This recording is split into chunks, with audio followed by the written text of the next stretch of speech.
Iniimbestigahan na ng Office of the Transportation Security ang ulat hinggil sa isang security screening officer sa Ninoy Aquino International Airport na umano'y nagnakaw ng pera sa pasahero. Base sa report, sinasabing mano-mano umanong ininspeksyon ng security screening officer sa NAIA Terminal 1 ang bag ng isang pasahero.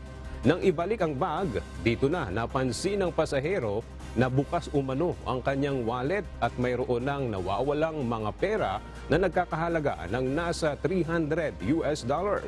Sinasabing nakita umano sa CCTV na may isinubong dollar bills ang naturang screening officer na tinupi ng maliit upang magkasya sa kanyang bibig. Sa ngayon ay tukoy na ng OTS ang sangkot na personnel sa nasabing insidente at kasalukuyan ng kumakalap ng mga ebidensya hinggil sa reklamo.